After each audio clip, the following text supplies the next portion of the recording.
ばんは、ゆうかです。今日は朝早起きしてガンプラを買いに行ってきたので、もうすでに眠くてしょうがないのですが、早く作りたいので早速作っていこうと思います。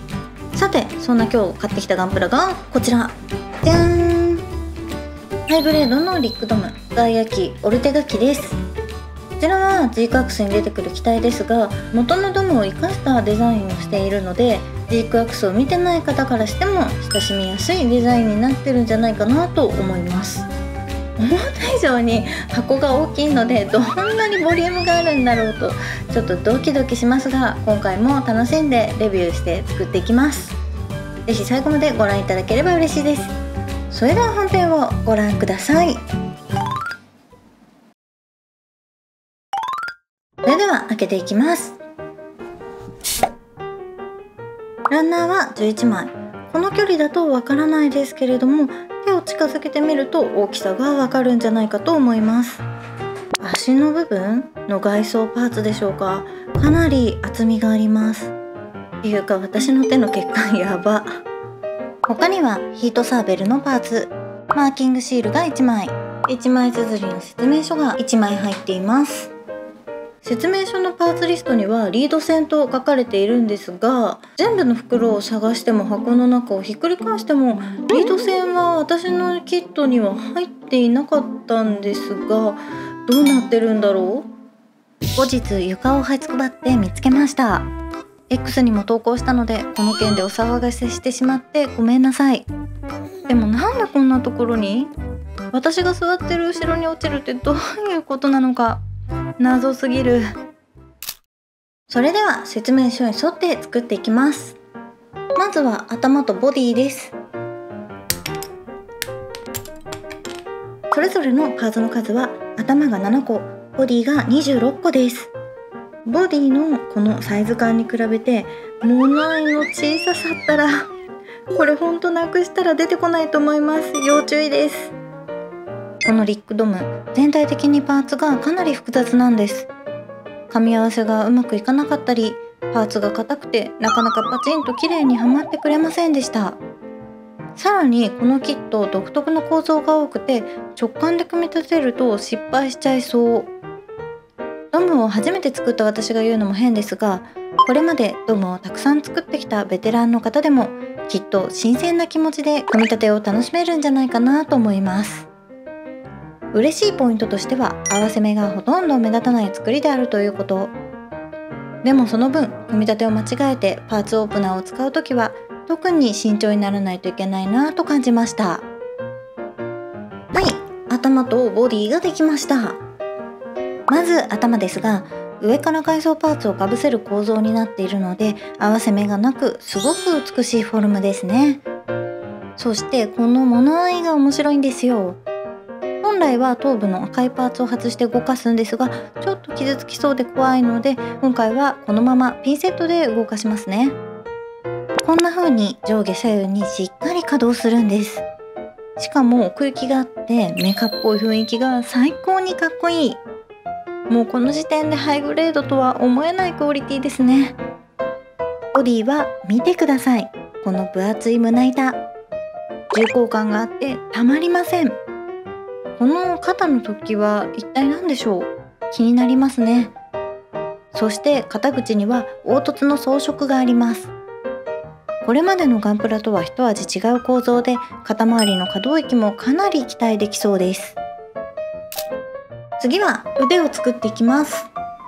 右側が右手、左側が左手になります。それぞれパーツ数は18個。手のパーツ以外は全て同じ作りになってます。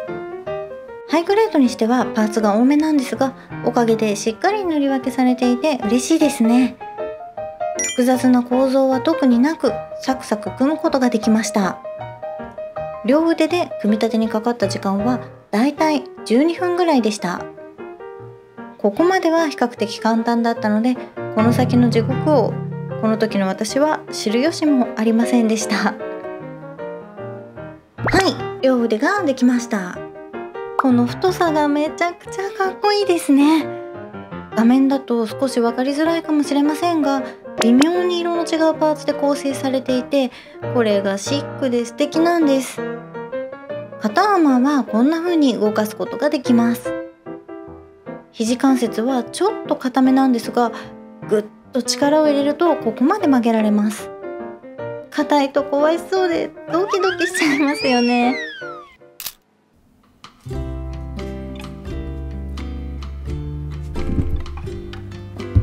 今日のおやつは秋といえば梨。これ一かけキッチンで食べちゃったんですけど、それでもこんないっぱいある。一人暮らしのいいところは果物まるっと一人で食べれるところかもしれません。いただきます。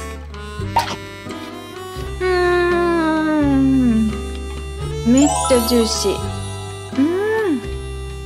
ちょっと映像とは関係ないんですが、今回このプラモデルを買いに行った時の様子をご報告させてください。実は当日寝坊してしまってお店に着いたのが開店の30分前だったんです。結構な人数が並んでたので買えるか心配だったんですけど、今回のキットは店頭在庫が多かったみたいで、午後になっても買えたという報告を X でたくさんいただきました。前回赤いガンダムを買いに行った時と比べて圧倒的に男性客が多かったですね。全部合わせて100人ぐらい見たんですけど、女性は私を含めて3人だけでした。やっぱりドムは昔からのガンダムファンに根強い人気があるんだなぁと改めて実感しました。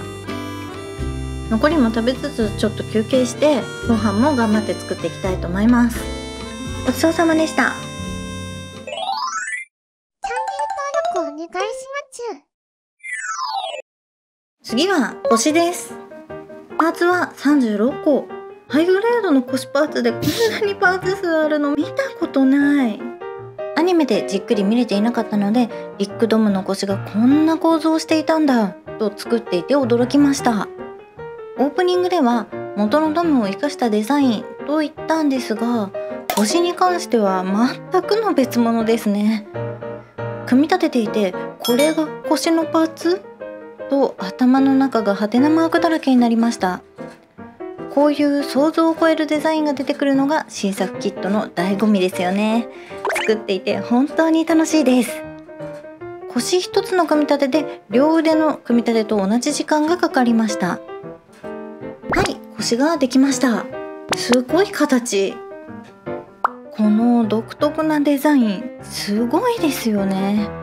スカートは前半分だけなんですよ。腰の斜め後ろ左右には大きなバーニアがついています。後ろ側の構造が謎すぎるし、この状態から胴体がどう接続されるのか全く想像がつきません。次は足とバックパックです。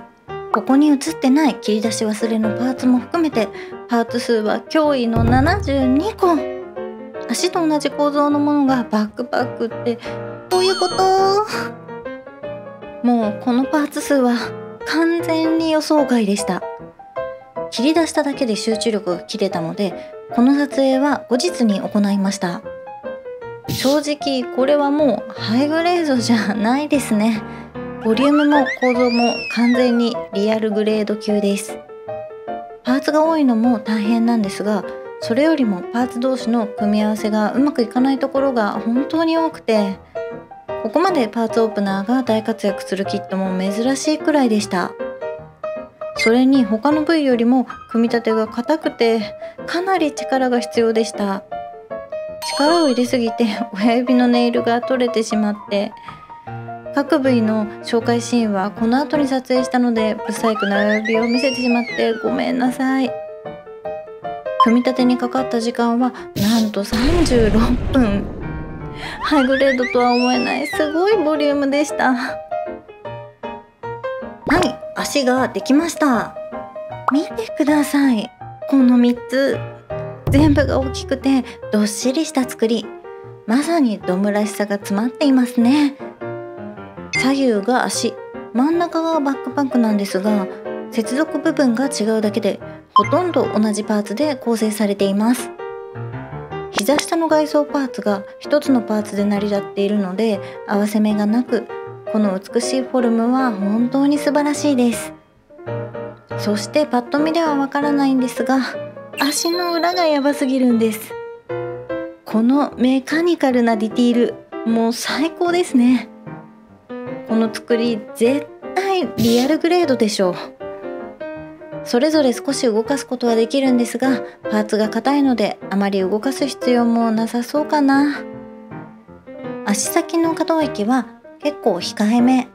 膝の可動域はここまでで、膝裏に走行があるのでこれ以上は曲がりません。きっと地上戦をあまり想定していないから膝を曲げる必要がないのかもしれませんね。すべてのパーツができたので合わせてみます。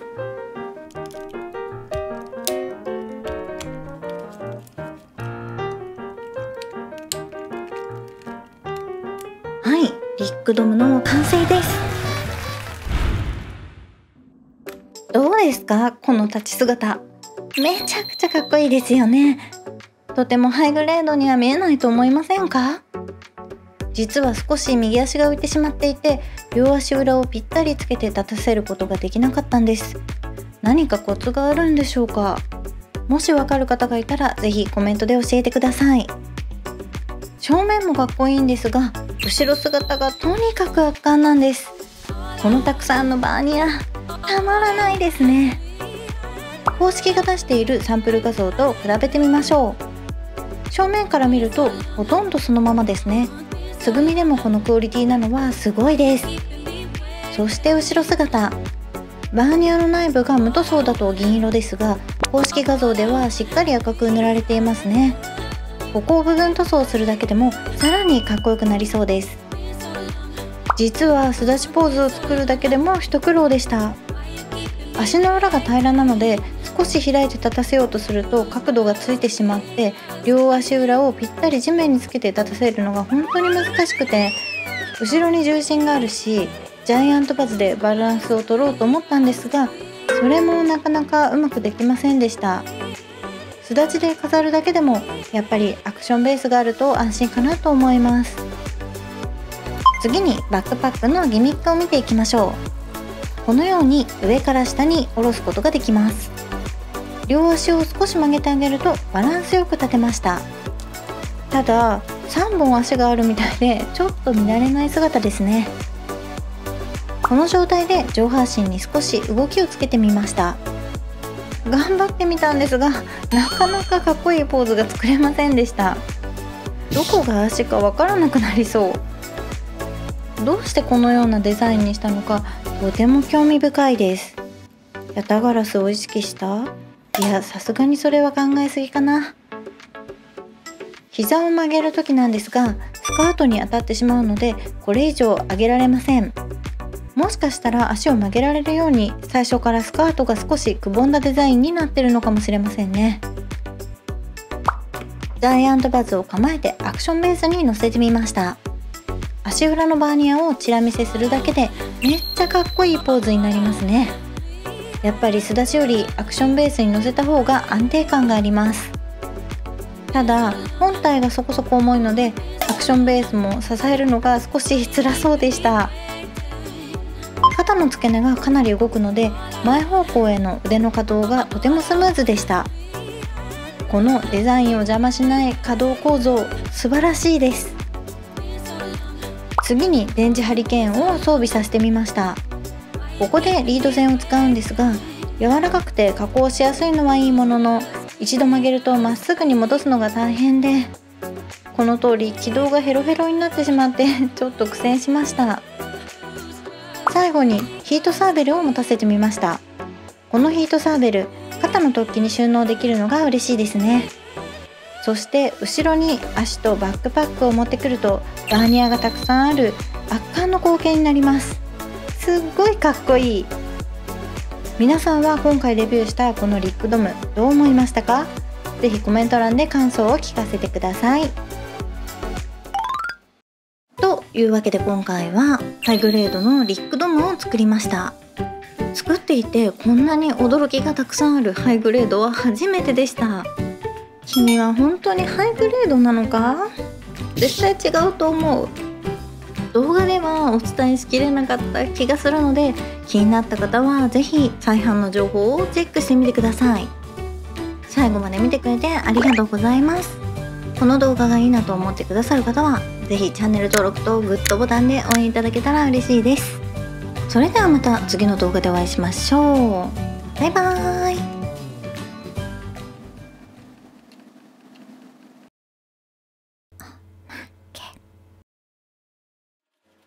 リード線をめっちゃ探してる私です。実際に落ちていた場所は私のお尻の後ろ側だったのですが、開封したのは机の上だし、本当に謎です。最悪見つからなくてもいいかと思ってたので、見つかって得した気分になりました。